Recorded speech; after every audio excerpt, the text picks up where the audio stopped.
I would like to express my gratitude to this invitation to share with all of you the exciting experience of creating a museum dedicated to the Portuguese language.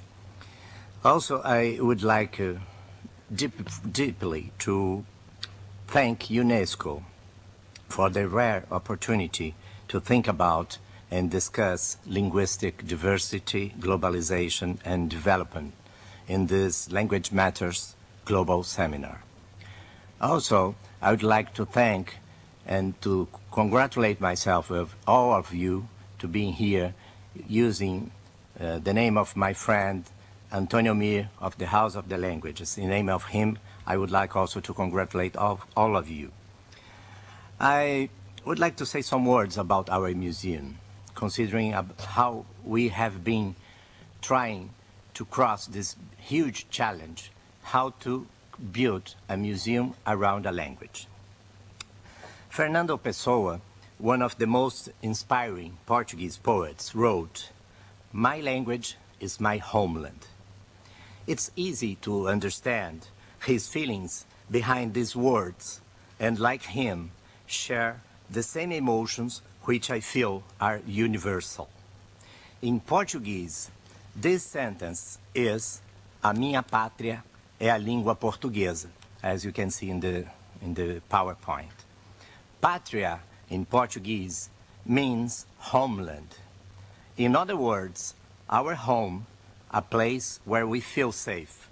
For Brazilians, the sense of safety in Pessoa's sentence comes not only from the association between these two words, but also from the fact that the word pátria derives from the word father.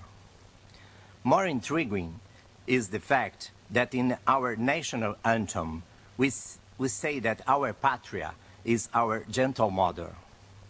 Haroldo de Campos, one of the most influential Brazilian poets, created a neologism combining three words such as language, maternity, and kindness to describe the Brazilian relationship with our own language.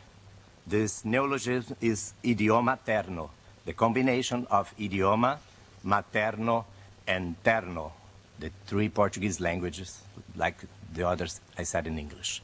This language, perceived as a homeland, as a father, or as a mother, has a very strong meaning because it is associated with the feeling of belonging, the safety of our roots. Speaking of roots, Brazilian society is a product of a social and cultural blending of Portuguese, indigenous, and African people. So our food, music, literature, poetry, architecture, even our arts were and still are influenced by this unique combination.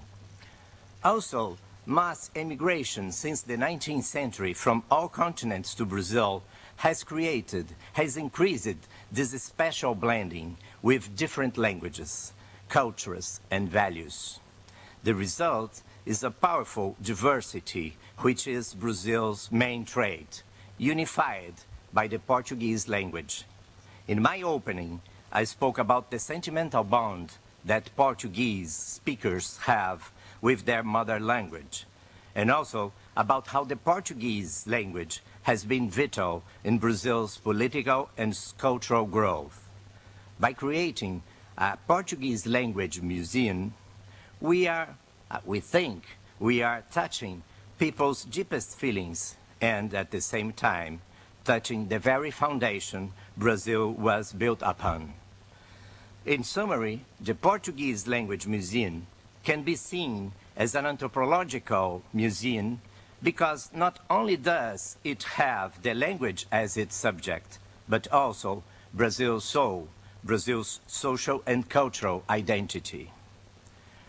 Brazilian culture has been the seed of every educational and cultural project of the Roberto Marinho Foundation that I represent here today.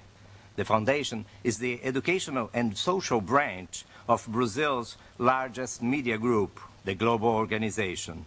So, everything we do as a communication group is connected to Brazilian culture. Since it has been created 30 years ago, the Roberto Marinho Foundation has been dedicated to providing educational opportunities to an immense number of Brazilians, especially young and adults belonging to the lower class people. This very successful program that was already mentioned by our moderator, Telecurso, has especially helped those who have dropped out of school. It has made a significant difference for more than 5 million people who could return to their studies. Another area where the Foundation has been very active in the last 30 years is on the preservation of our national heritage. First, we have been restoring monuments, historical buildings, churches, parks, and more recently, we have started working on the preservation of our immaterial heritage. For this reason, we started developing projects focused on Brazilian rituals, music, and language. On the board of our organization, we are used to saying that the Portuguese language is as important for us as oil is for any gas company in the world. Portuguese is the essence of Portuguese is the essence of our work because it's the essence of our culture.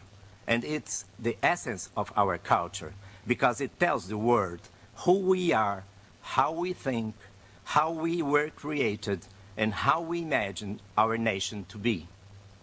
But how could we display or exhibit such an untouchable heritage?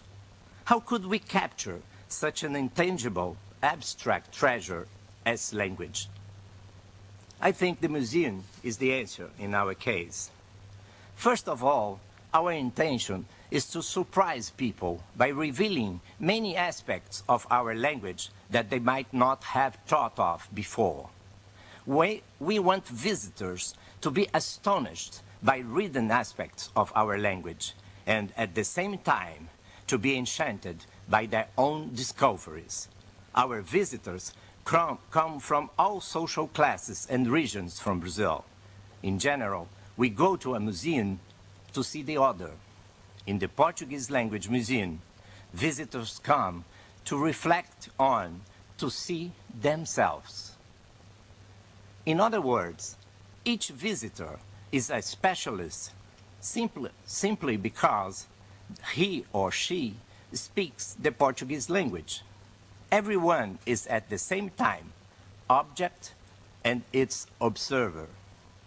Almost like a mirror game, this creates a magic enchantment for all visitors. The museum is located at the Luz train station. Luz is light in Portuguese. That is a neighborhood, an old neighborhood in the center of São Paulo, which the train station, which dates back to the 19th century. The station is part of São Paulo's transportation system in the largest Portuguese-spoken city in the world. The museum itself is situated on the top 3 floors of the station, and it coexists with the busy train station that receives about 300,000 people every day to get the underground and the metropolitan trains.